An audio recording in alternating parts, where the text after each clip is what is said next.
welcome. Today we're going to be looking at some of the veg we grow here that keep us cropping through the winter. Now it's the middle of December, so we're not going to go through everything that we have available, but some of the things that give us a really good crop even into December.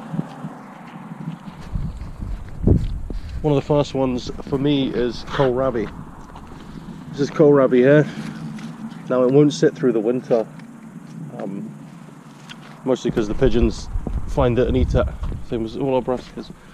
What you get is this lovely, they're really nice at this size, you want them kind of golf ball size. It's actually the swollen stem here that you eat. So we're going to pick a few of these because they're going to be in today's soup. They're absolutely delicious. The Kohlrabi is German for cabbage turnip, and that's basically how they taste, like a sweet cabbagey turnip. We have Mizuna. It's one of our favourite vegetables for the winter because it's really tough, it's really hardy. You can see it shrugged off today's frost, absolutely no bother. It's also easy to grow. It's good with both. Well, it will take a good bit of rain, and it'll also take quite a bit of dryness before it bolts, and it's pretty delicious. Kind of mustardy flavour. Yeah, you can grow absolutely tons of it. Another one of my favourites is beet leaf.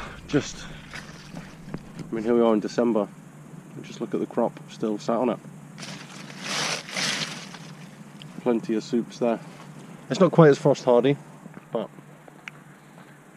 we've seen it last our mild winters the whole winter through.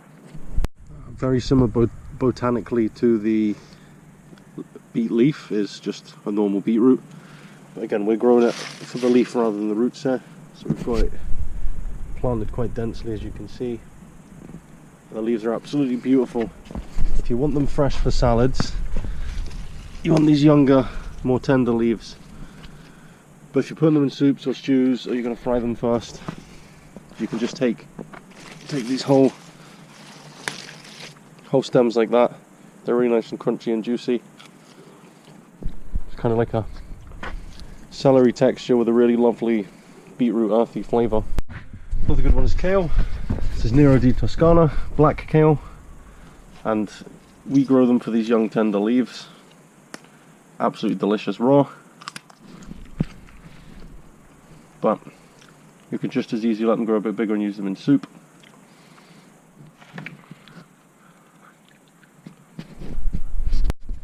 Here's another good one. This is miner's lettuce. It's quite bland. I'd describe it as a watery lettuce. It's got these kind of thick fleshy leaves. It's got lots of other names. Claytonia is another one. But it's really good for bulking out salads, and it's really tough. So we grow it in the polytunnel over the winter. Keeps us some fresh greens.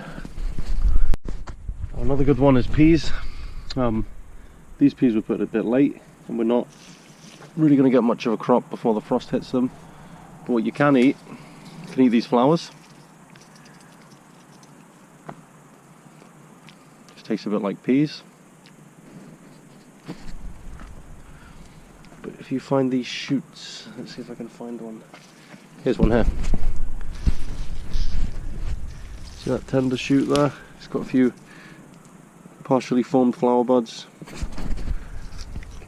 That's a delicacy. It's just like a mange too. Absolutely delicious.